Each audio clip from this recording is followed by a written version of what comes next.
Bonjour. Good morning, everyone. It's a great honor to have us with us today. And it's also with great pleasure that I would like to welcome to our stage His Excellency Mr. Ousmane Sonko, Prime Minister of the Republic of Senegal. Prime Minister Sonko embodies a remarkable combination of public service, legal rigor, and bold political leadership. A graduate of Senegal's National School of Administration, he has long been committed to building institutions rooted in transparency and accountability. As the founder of the political party PASTEF and now as Prime Minister, he represents a new era in Senegalese politics, one marked by a strong focus on youth empowerment and economic transformation. In a constantly evolving global context, Senegal is pursuing an ambitious reform agenda centered on resilience in the face of environmental and social challenges, education, skills development, digital transformation, without forgetting job creation, especially for young people, because we know that they make up a majority of the population in Senegal.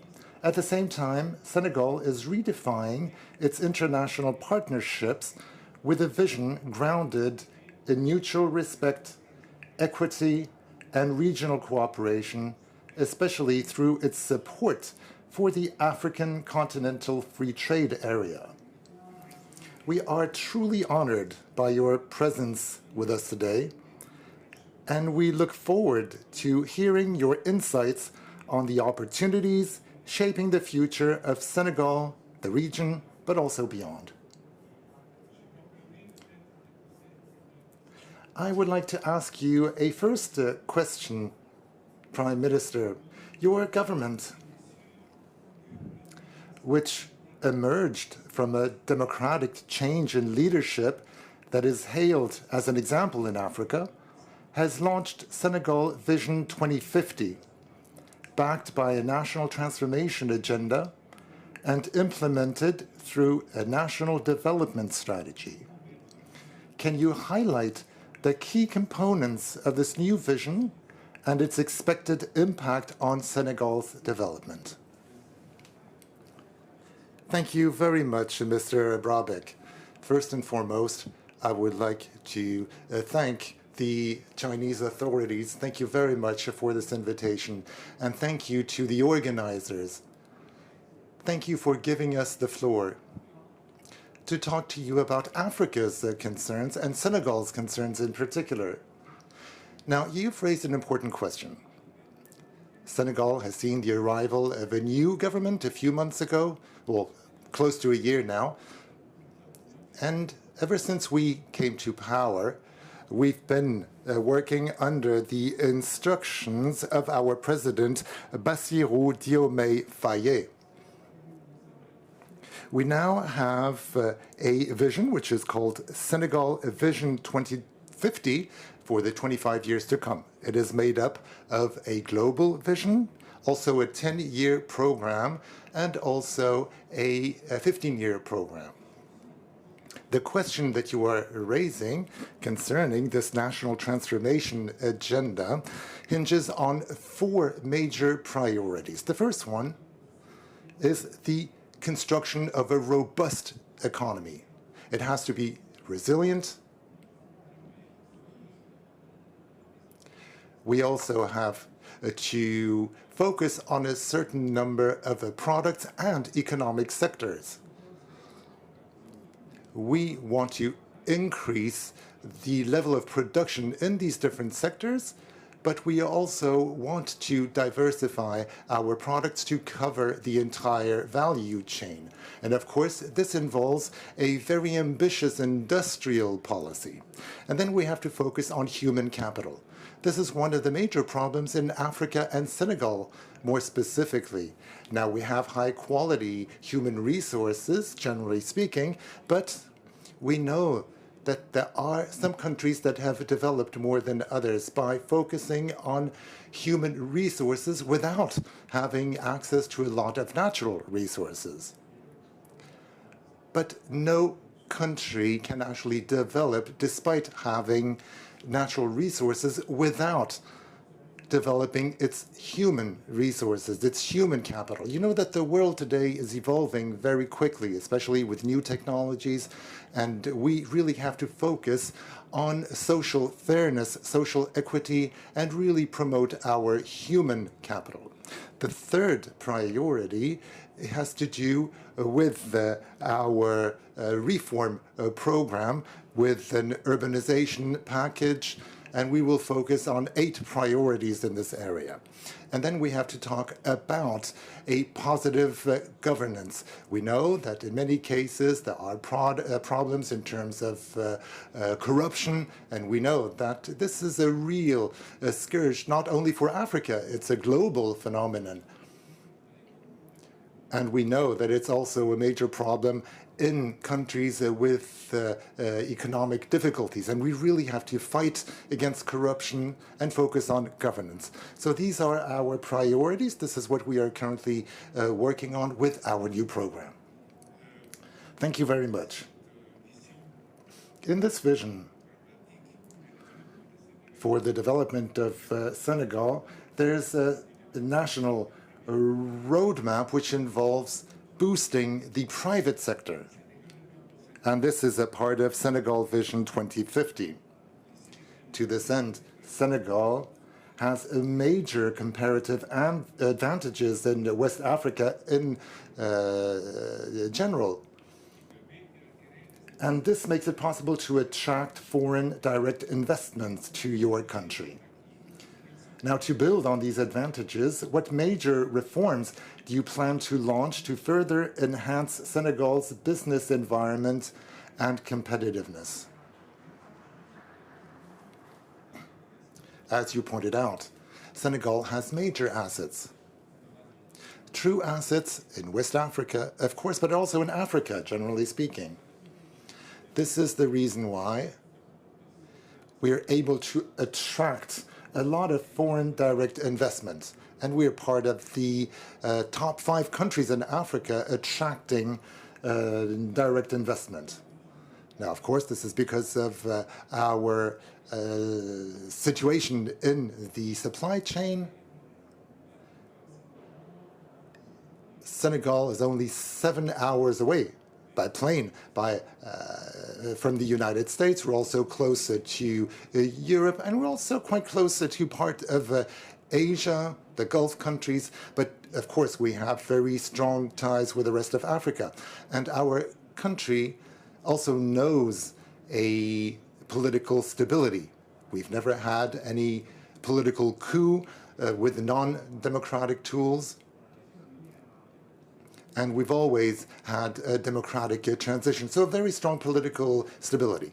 Also, safety and security. You know that in Africa, unfortunately, there's a real crisis in terms of security. It's not the case in Senegal. We have a relatively young population, as it is often the case in Africa. And we have a population of people under 35 who make up close to 60% of the population. And of course, these are major assets. So we have tangible assets. So we know that we've discovered a lot of natural resources in Senegal. What I would like to tell investors that investing in Senegal is not something adventurous. We have major assets, in addition to what I've just mentioned, is that our country is predictable and transparent. And this is what we have to offer today. We have a stable framework. We can still further improve it. We're going to launch a reform package. We've already started with tax reforms, customs reforms. We also have to focus on the environment, with reforms of the investment code, which is underway. And we're also envisaging reforming the oil and gas sector. So we have a whole reform package that will support Senegal Vision 2050, because we want to make Senegal even more attractive. We want to help our investors. We're waiting for them. We're ready to welcome them. And we know that there are a lot of new investors who are considering investing in Senegal, and we would like to greet them with open arms. You know that the market is not limited to Senegal. It's a much wider market. Senegal is part of West Africa. You know that you will have access to a market of 400 million people, especially through ECOWAS, the Economic Community of West African States. So this is extremely important for foreign investors. Thank you very much. Now, these reforms are extremely important. This is what you call virtuous governance. This is something that you are trying to further strengthen. And we know that you have a lot of advantages, a very stable environment. But we shouldn't forget about demographics. You know that young people guarantee an access to a very wide market. And then you have a lot of advantages from a geographical point of view. From Dakar to the Middle East, it only takes 7 hours to fly to Latin America. So from a geographical point of view, you have a lot to offer. If you consider the current situation with these reform packages, what are the challenges that your government are currently facing in implementing Senegal's national transformation agenda? What are the main stumbling blocks or the main challenges? What is your perception?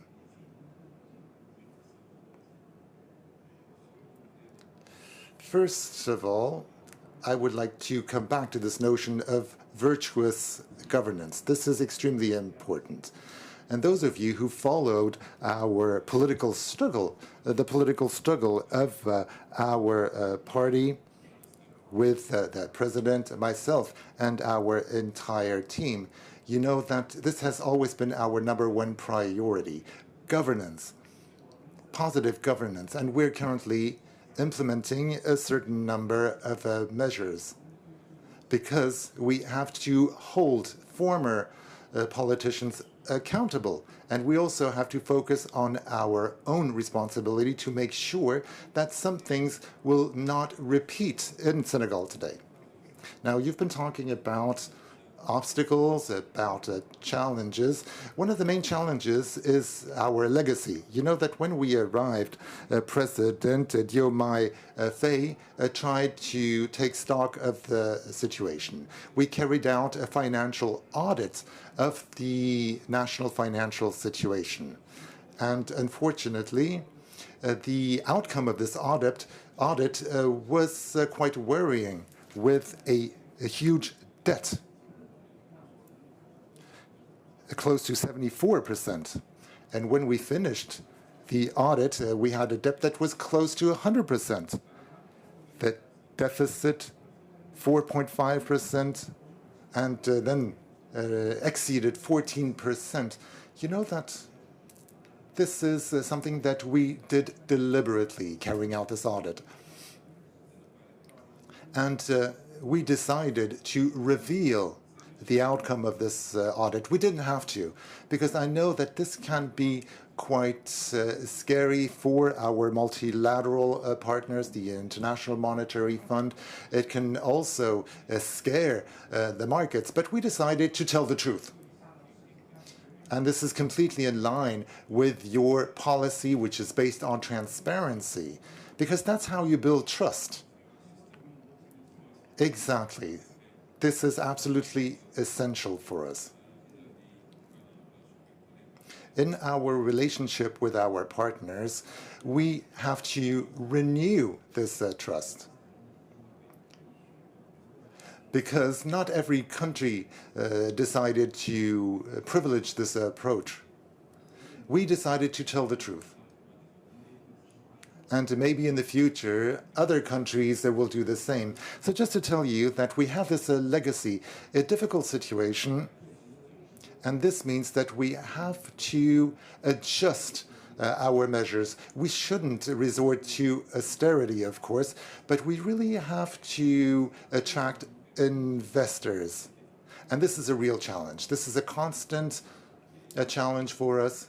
We're currently working on a new program with the International Monetary Fund. We know that there is a growing interest in Senegal. We're attracting a lot of investors, but we are trying to speed up this process. We want Senegal, and all of Africa actually, to be able to accelerate the transformation process. We saw this happen in China, for example, in other Asian countries, with substantial progress made. The second challenge is one where population has to take ownership of these measures. Because, it's not only about the government taking measures. The population has to take ownership of these measures. They have to understand the objectives that we've defined. And we need to be able to count on a critical mass of this population to support us. And then it's about implementing these measures. And this has always been a problem in the past. The development plans have always given rise to some difficulties. And we need a robust mechanism to make sure that we are able to measure the results of our measures, of our reform package. This is what we are currently working on in order to carry out this program in a very rigorous manner. It's not about reinventing the wheel. So we have to use what works.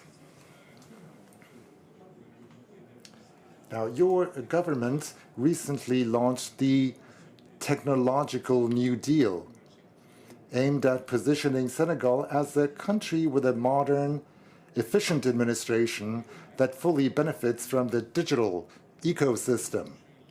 Now, given the growing importance of artificial intelligence, a sector in which China is positioning itself as a major player, how can Senegal take advantage of this technological revolution? This takes us back to what you mentioned a few minutes ago. The use of technological tools that can help you implement this new program. They can also be used to reform the public sector. And maybe these tools can also help you fight against corruption, as you rightly pointed out, and focus on transparency, because we know that these are the benefits of these new technological tools, if they are used wisely. New technologies. You know that whenever you talk about development strategies, it's always a priority, whether you're talking about developed countries or developing countries. And we know that there are many different applications. Now, you talked about one possibility, for example, supporting the reform package. We can actually use the digital tools, but economy as a whole can also benefit from this. We can apply these tools to different sectors, for example, the health sector, agriculture. We know that there are huge possibilities, and the digital sector today is absolutely pivotal. With me here, I have the minister in charge of the digital transformation in Senegal, and we have a very ambitious program focusing on a certain number of priorities. First of all, we want to strengthen the cloud technology. But we also have to boost our computing power. But the notion of sovereignty is extremely important, because in Senegal we have to understand who manages our data, who manages our data centers. You know that Africa hosts 1.3% of global data centers. So the notion of sovereignty is absolutely key. And then data, information. We have to invest in AI, in artificial intelligence. We have to use new tools, but we have to define a framework, especially to help startup companies that involve a lot of young people, because we want this to boost our economy. The third priority has to do with applications. We talked about this a minute ago. There are many applications in the field of health, in the field of agriculture, in the field of education as well. Now, we were talking about human capital. This is extremely important. And then the last priority has to do with strategic partnerships.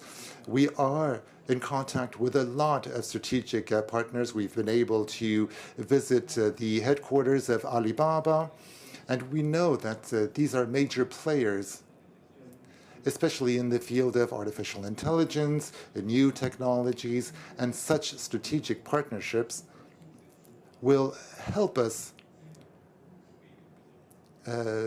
benefit from the experience gathered in more advanced countries. So this is extremely important for us, and we would like to invite all our partners to further this collaboration. Now, when talking about comparative advantages, we know that the infrastructure in Senegal is a huge asset, a huge comparative advantage if you compare this with neighboring countries, for example. I think that Senegal has a major advantage. Can you tell us a little bit more about your digital infrastructure? Are you also ahead of your neighbors in this field? Yes, if we consider infrastructures, of course, we've invested a lot in Senegal's infrastructure. But we consider that there are so many things to do. And if we consider our Senegal Vision 2050, we have a very ambitious investment program focusing on infrastructure that grants access to major production sites, whether land access, or sea access, or rail access. So we have to develop our roads, our ports, and we are in the process of building 2 additional ports in addition to the one in Dakar. And we are building a deep water port in the south of Senegal, especially to strengthen our relationship with our neighboring countries, with Sierra Leone, for example. So it is important to manage some of our resources jointly. You know that we've discovered gas in Senegal. We have a lot of iron in Senegal, and we need to pool our efforts, especially in the way that we actually use and transform these raw materials. And we have to work together. We have to create true corridors to be able to cross borders and serve all of West Africa. We also have to focus on our airports. So we have a program to strengthen our regional airports, and we want to go even further. We want to develop land, air, transportation. And we have to go beyond Senegal because we need to develop a regional approach in the field of transportation. So Senegal can act as a hub. And it is exactly the same for our digital infrastructure. Now, Senegal is ahead of its neighboring countries. For example, we have a national company, the National Telecom Company. It's present in many countries. Sierra Leone, for example, it's also present in Mali, in Guinea. So we are in ahead of these countries, but we are lagging behind other developed countries, and we have to catch up. So time is flying. Unfortunately, I have one last question. Prime Minister, in light of the current geopolitical context marked by intensifying conflicts, including in Africa, climate change, now breaches of WTO rules and multilateralism, as well as global governance system shaped by a post-World War II order, how do you view Africa's development process, which is lagging behind structurally despite the continent's wealth and its comparative advantages in terms of natural resources and demographics? Can you tell us a little bit more about the situation in Africa as a whole? We like talking about Africa as a whole because we truly believe in Africa. So we have to overcome borders. But Africa is characterized by different situations. It's not one country. We have 53 countries with their own specificities. So we cannot actually consider that we can speak with one single voice in Africa. This is something that we have to take into account. There are local, there are regional specificities.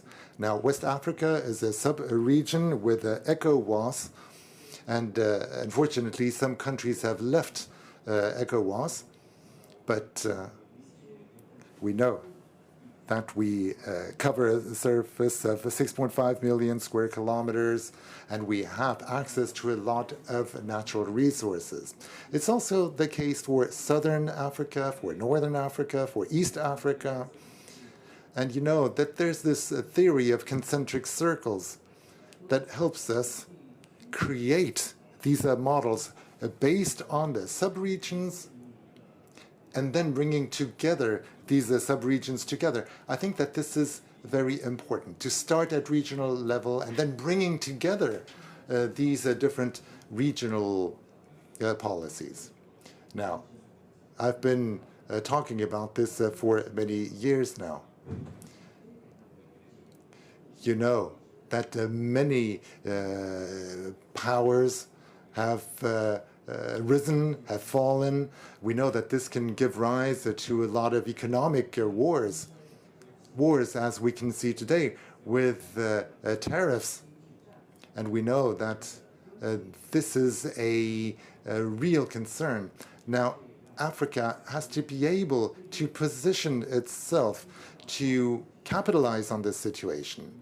As the Chinese premier pointed out earlier, the world has to envisage other growth avenues. You know that we have to consider intangible growth, for example, using new forms of technology, the digital sector, but we also have to focus on the tangible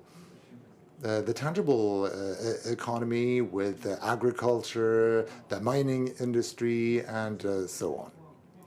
We know that the digital economy today plays a pivotal role, and we know that this has given way to fierce competition between major powers. And then, from a geographical point of view, we really have to promote Africa because this is the only continent in the world where everything needs to be built. We know that there are huge opportunities in Africa. From an industrial point of view, Africa will account for 25% of the population by 2050. This is a huge market, and I think that beyond the challenges that we are faced with, especially in terms of political stability, security, it is extremely important for the world to understand that you need to focus on Africa today. We know that there are some countries that are more ready than others. It is the case for Senegal because we can offer many guarantees to investors, but we're not the only country. This is the message that we want to convey. And a lot of work has to be done by we as Africans. And we have to provide all the necessary guarantees. We have to convince investors to come and invest in Africa in order to accelerate our development cycle. So we have to be able to give and take at the same time. And we are fully aware of this in Senegal. This is the message that we would like to convey to all our brothers and sisters in Africa.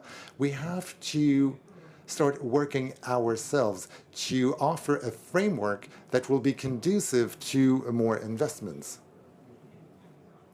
I think that all the conditions are met today to turn Senegal into an African hub. So we invite all the investors taking part in this forum to come and invest in Senegal. And we're going to organize a forum on the 7th and 8th of October to attract investors. And we will showcase all the opportunities made available to them in Senegal. Prime Minister, thank you so much for this positive outlook on Africa. You know that in a past life I was an investor myself, and I can guarantee that our investments in Africa have always been extremely profitable and efficient. So thank you so much for your presentation. I'm sure that you will be able to attract many investors. Thank you. Merci pour la qualité des questions.